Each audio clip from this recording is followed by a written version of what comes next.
En otoño de 1941, la Wehrmacht alemana parecía invencible.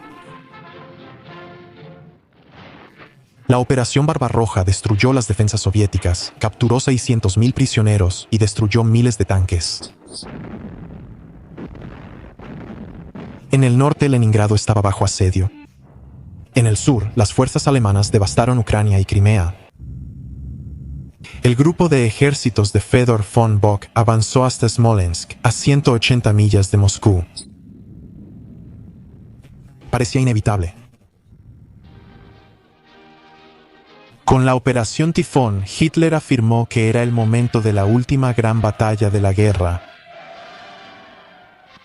Todo estaba listo para lo que el Oberkommando des Heeres creía sería una victoria rápida y decisiva, consolidando su dominio en el frente oriental. Sin embargo, bajo esta ambiciosa estrategia, empezaron a surgir fallas críticas. Los Panzers, avanzando hacia la capital soviética, enfrentaron desafíos inéditos para un blitzkrieg, grandes distancias, resistencia soviética constante y duras condiciones que los frenaron a solo 15 millas de la ciudad. ¿Qué causó que este avance alemán, aparentemente imparable, flaqueara tan cerca de la victoria?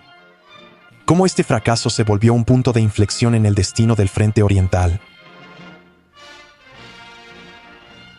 Acompáñanos mientras desentrañamos la historia de la Operación Tifón y exploramos las razones críticas detrás del colapso del ambicioso intento de Alemania por capturar Moscú.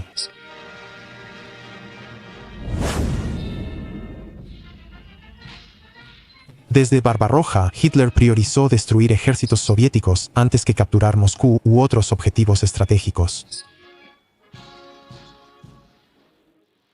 Incluso hasta agosto de 1941, sus órdenes enfatizaban asegurar Crimea, los recursos de Ucrania y cortar el acceso soviético al petróleo en lugar de enfocarse en Moscú. Pero para agosto, las victorias alemanas en el norte y sur del frente oriental y los informes sobre la debilidad soviética convencieron a Hitler de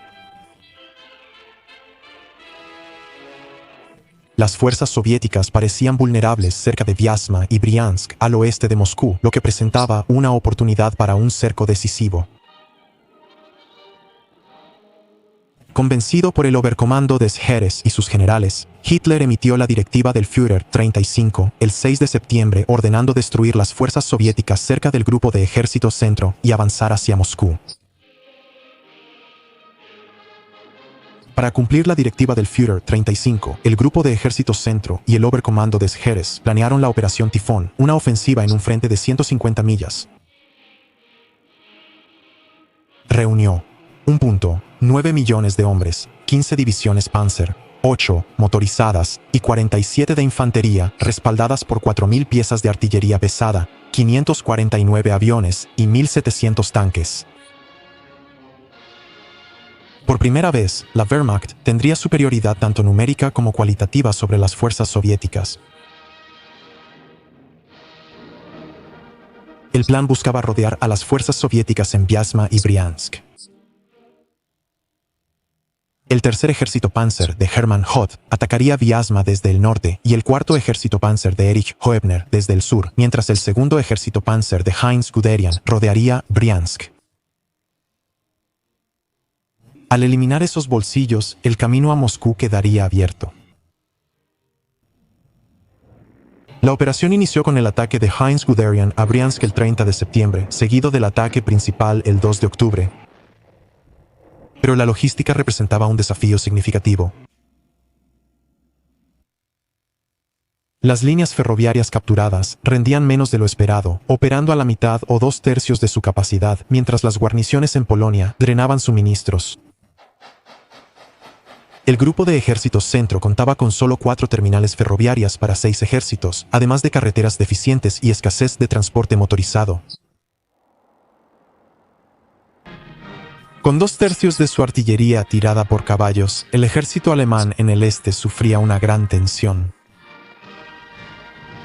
Solo 6.500 de las 13.000 toneladas diarias de suministros llegaban al frente, creando una pesadilla logística.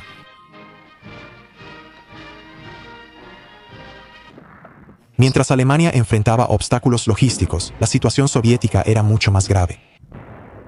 La defensa de Moscú quedó a cargo del teniente general Iván Konev y el Frente Occidental, compuesto por 6 ejércitos de fusileros, un grupo de caballería de 5 divisiones y 3 divisiones de fusileros de reserva. Al sur, el teniente general Andrei Yeremenko y el Frente de Briansk apoyaban, mientras el mariscal Semyon Budyonny y el Frente de Reserva sumaban 6 ejércitos, 2 ya cubrían huecos.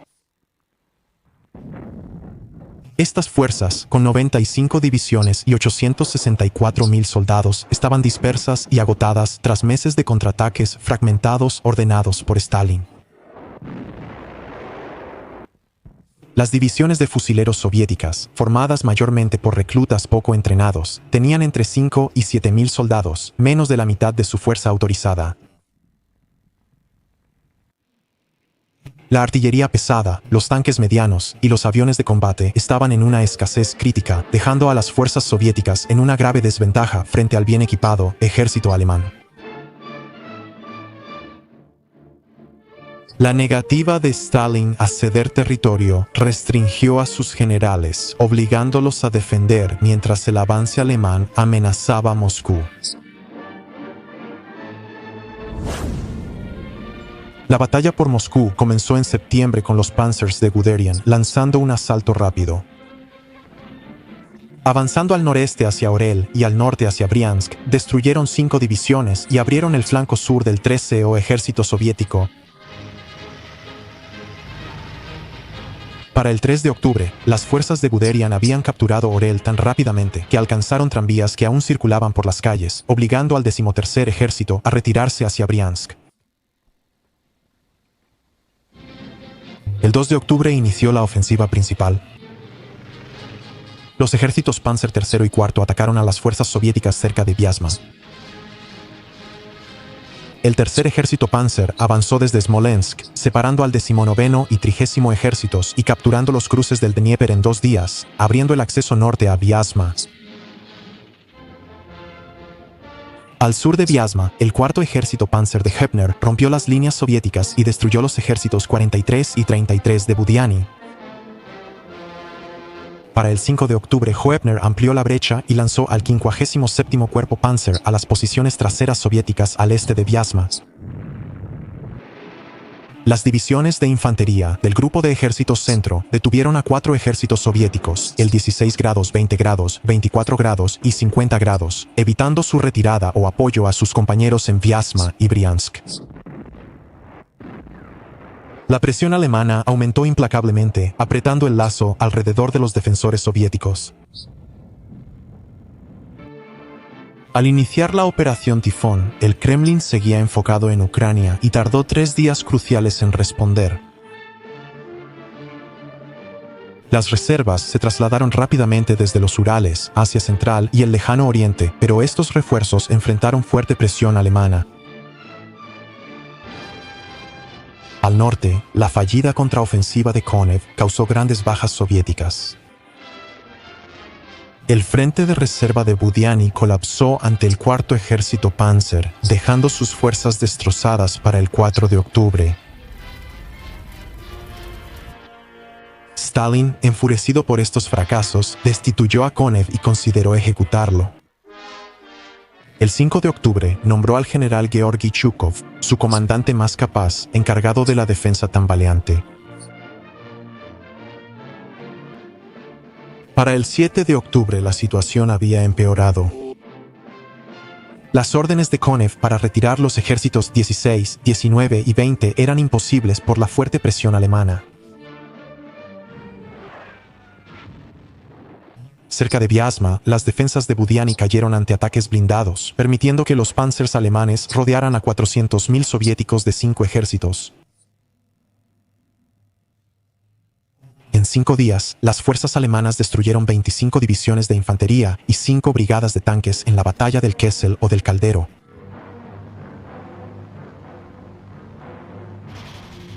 En el sur, el avance de Guderian se retrasó por falta de combustible, pero rodeó a las fuerzas soviéticas cerca de Briansk. El cerco no se cerró por completo. pero muchas fuerzas soviéticas quedaron atrapadas. Algunas divisiones escaparon. A mediados de octubre, el Ejército Rojo sufría pérdidas catastróficas. 1.000.000 de hombres, incluidos 673.000 capturados, además de 1.277 tanques y 4.378 piezas de artillería destruidas. La primera fase del tifón destruyó 64 divisiones de fusileros soviéticos, 11 brigadas de tanques y 50 regimientos. Seguros del triunfo, la propaganda alemana afirmó que la guerra casi estaba ganada. El camino a Moscú aún seguía adelante. El 24 o Cuerpo Panzer de Guderian se detuvo en Oriol 2 días esperando combustible. Al reanudar el avance a Tula, la resistencia de los T-34 en el río Lysizaysensk ralentizó el progreso. El 7 de octubre, una ligera nevada marcó el inicio de la Rasputitsa, temporada de lodo que inmovilizó a las fuerzas mecanizadas alemanas hasta que el invierno endureció los caminos. Mientras tanto, el alto mando del ejército alemán debilitó la fuerza del Grupo de Ejércitos Central al redirigir tropas. El 9º Ejército y el 3er Ejército Panzer tomaron Rsev y Kalinin, y el 48o Cuerpo Panzer de Guderian fue enviado al sur hacia Kursk. Estas desviaciones debilitaron el avance hacia Moscú, justo cuando Zhukov apresuraba refuerzos a posiciones defensivas al oeste de la capital. En Borodino, Yelnya y Mochaisk, Zhukov reunió 18 divisiones de infantería y 11 brigadas de tanques, 90.000 hombres, para defender Moscú. Maloyaroslavets cayó ante el 57º Cuerpo Panzer el 18 de octubre, pero los refuerzos soviéticos del 33er Ejército al norte, feroces batallas en Volokolamsk retrasaron el avance alemán hasta el 27 de octubre por la nieve, lluvia y lodo que dificultaron su movilidad. A pesar del avance, la resistencia soviética y las condiciones cada vez peores continuaron desgastando la ofensiva alemana. El 18 de octubre, las fuerzas de Hoepner rompieron la línea de Moshaisk, tomaron la ciudad y avanzaron hasta 55 millas de Moscú. La defensa de la 32ª División de Fusileros en Borodino retrasó el avance alemán, pero no lo detuvo. Esta victoria evocó el triunfo de Napoleón en Borodino en 1812, aumentando el pánico entre los moscovitas. Civiles huyeron y el gobierno evacuó al este, pero Stalin y el alto mando se quedaron. Pese a sus avances, los alemanes enfrentaron mayores desafíos logísticos. Los caminos lodosos y malas líneas de suministro dejaron al grupo de ejércitos centro sin combustible ni municiones. Para el 24 de octubre, estos problemas, combinados con el empeoramiento del clima, obligaron a las fuerzas de Bach a detenerse, reduciendo su campaña a una costosa guerra de desgaste. En el sur, el avance de Guderian hacia Tula enfrentó obstáculos similares. Después de retrasos en Nenetsensk durante semanas de esfuerzos de reabastecimiento, su 24º Cuerpo Panzer reanudó su avance el 22 de octubre. El 28 de octubre sus fuerzas rompieron las defensas soviéticas al sur de Tula, pero la resistencia de la milicia local, tropas de la Comisariado del Pueblo para Asuntos Internos, equipos antiaéreos y la 32ª Brigada de Tanques y divisiones de fusileros frustró el asalto directo a la ciudad. El lodo frenó a los alemanes, dando a Tula y Moscú un respiro hasta que el invierno endureciera los caminos. El nuevo asalto de Guderian a Tula enfrentó grandes desafíos. Su segundo ejército Panzer, expuesto tras rodear unidades soviéticas más pequeñas, se vio obligado a desviar recursos para asegurar su flanco derecho. El 53er Cuerpo debía proteger las líneas de suministro, pero los ataques de los ejércitos soviéticos tercero y 50 causaron una batalla de 10 días, retrasando el avance de Guderian hasta el 18 de noviembre. Los enfrentamientos agotaron municiones y combustible, frenando el avance. Zhukov construía rápidamente sus defensas. A finales de octubre llegaron refuerzos, 10 divisiones de infantería, 19 unidades blindadas y varias formaciones de milicia y caballería. Noviembre sumó 22 divisiones de infantería, 17 brigadas, 14 divisiones de caballería, 4 unidades blindadas y 11 batallones de esquiadores. A mediados de noviembre, Zhukov reunió 38 divisiones de infantería, 3 de tanques y 14 brigadas de tanques, aunque muchos soldados tenían poco entrenamiento. Desplegó estas fuerzas estratégicamente en el frente occidental de Moscú. 7 ejércitos, incluido el 50º, tenían la tarea de defender Tula y sus accesos. La insistencia de Stalin en atacar causó contraataques dispersos, pero Zhukov logró reunir fuerzas para frenar a los panzers de Guderian y mantener la línea. Zhukov mantuvo la disciplina entre sus comandantes y se preparó para la defensa decisiva de la capital soviética. A mediados de noviembre, Hitler enfrentaba una decisión crítica: avanzar hacia Moscú o detenerse y reorganizarse para el invierno. Confiado en la victoria, ordenó al grupo de ejércitos centro reanudar la ofensiva el 15 de noviembre prediciendo: un último esfuerzo y triunfaremos. El plan era un doble envolvimiento de Moscú. La tercera y cuarta armadas Panzer, con 18 divisiones, atacarían desde el norte, mientras que el segundo ejército Panzer de Guderian, con 9 divisiones, capturaría Tula y avanzaría desde el sur. Para fijar a las fuerzas soviéticas en su lugar, el cuarto ejército del mariscal de campo von Kluge, con 14 divisiones de infantería, lanzaría ataques de fijación a lo largo del río Nara. A pesar de su audaz intención, la ofensiva enfrentaba grandes desafíos. Bach solo tenía 38 divisiones, la mitad de las que tenía al inicio de la campaña. El tercer ejército Panzer agotó sus reservas en Kalinin y los contraataques obligaron al segundo y noveno ejércitos a cubrir los flancos expuestos de Bach. La logística seguía siendo crítica. La escasez de suministros impactaba al grupo de ejércitos centro porque las vías férreas apenas entregaban una cuota reducida. Los hombres de Box afrontaron este esfuerzo final con pocos recursos, conscientes de que el resultado era incierto para ambos. La batalla final por Moscú inició el 18 de noviembre, con un ataque alemán liderado por el 27º Cuerpo del Noveno Ejército y la Primera División Panzer. El mayor general Dmitry Leliashenko y su 30º ejército se retiraron a Klin, a 84 kilómetros de Moscú, lo que permitió al tercer ejército Panzer cruzar el río Lama a 96 kilómetros de la ciudad. El 18 de noviembre, el quinto cuerpo y el 46º cuerpo, Panzer del cuarto ejército Panzer, iniciaron el principal avance alemán al romper la brecha entre el 30º O y el 16º O ejércitos. El 16º ejército de Rokossovski tuvo que retroceder a Istra, dejando una brecha vulnerable para los alemanes. El 23 de noviembre Klin cayó, pero Bach tuvo que defender su flanco izquierdo ante los contraataques de Konev cerca de Kalinin. Mientras tanto, en Istra, la 78ª División de Fusileros de Rokossovski defendía valientemente contra la división SS Das Reich.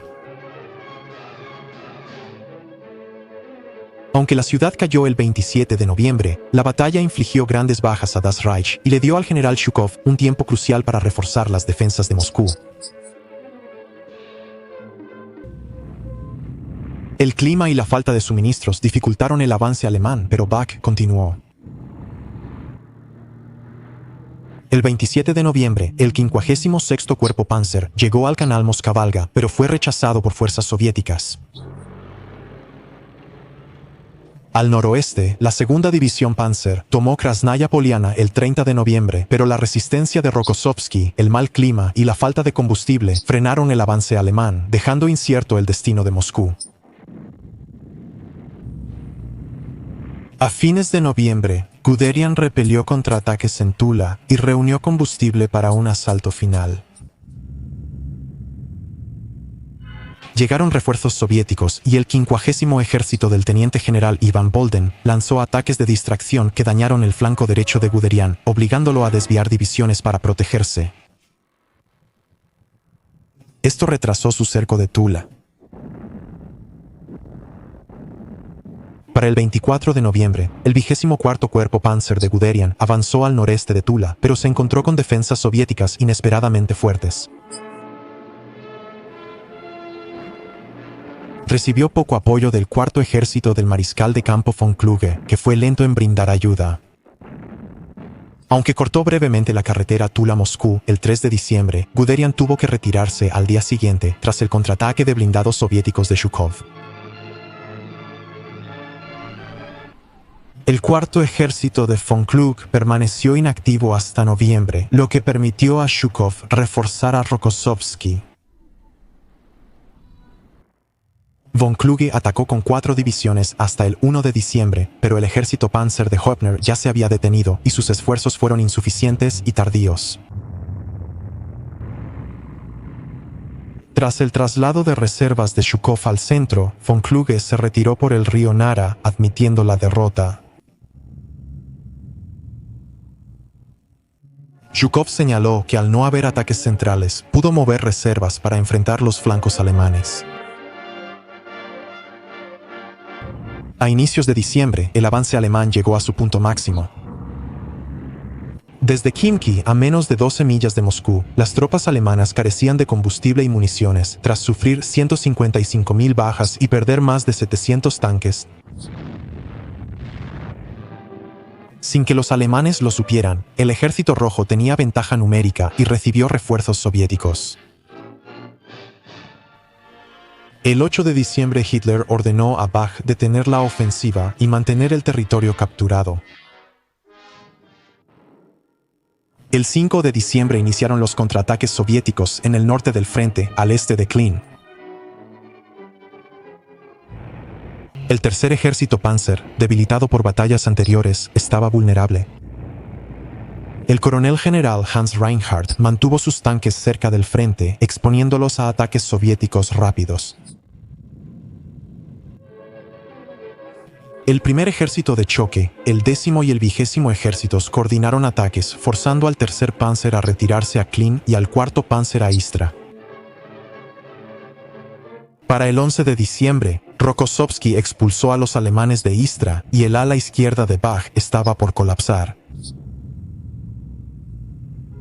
El 12 de diciembre, Rokossovski cortó la retirada del tercer Panzer al capturar caminos clave, aislando a 4 divisiones Panzer.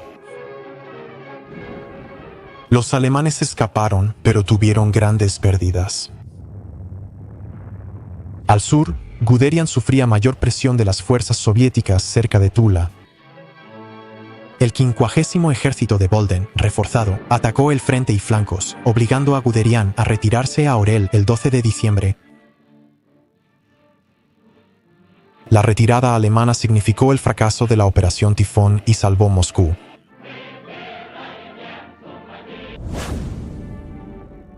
La Operación Tifón casi terminó en desastre para la Unión Soviética. Entre el 30 de septiembre y el 15 de diciembre, el Ejército Rojo tuvo alrededor de 1,5 millones de bajas, 350.000 en diciembre, y debió evacuar Moscú. El Grupo de Ejército Centro perdió más de 150.000 hombres y gran cantidad de equipo pesado. 800 tanques, 983 piezas de artillería, 473 morteros pesados y 800 cañones antitanque fueron destruidos o abandonados durante diciembre.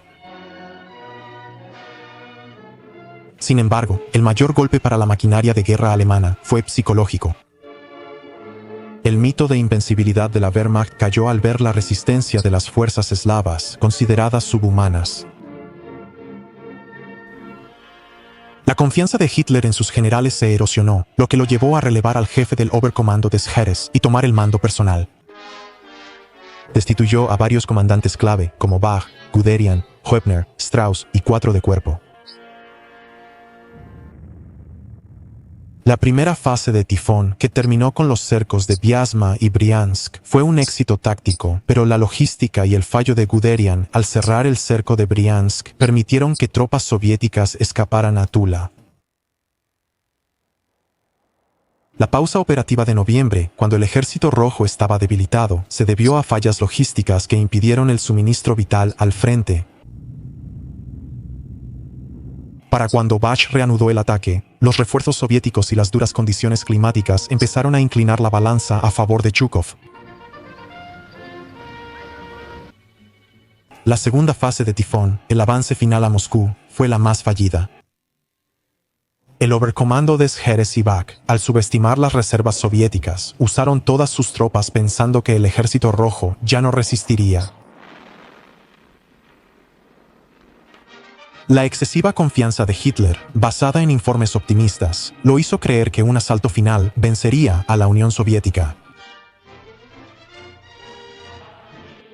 Pero con la llegada de refuerzos desde Siberia y la formación de nuevos ejércitos soviéticos, esta suposición se vino abajo. A diferencia de Polonia, Francia y los Países Bajos, la Unión Soviética no colapsaría bajo el peso de la agresión alemana. En cambio, desde las puertas de Moscú, el Ejército Rojo lanzó una ofensiva hacia el oeste, un avance implacable que, a lo largo de 3 años y medio, culminaría en la caída de Berlín.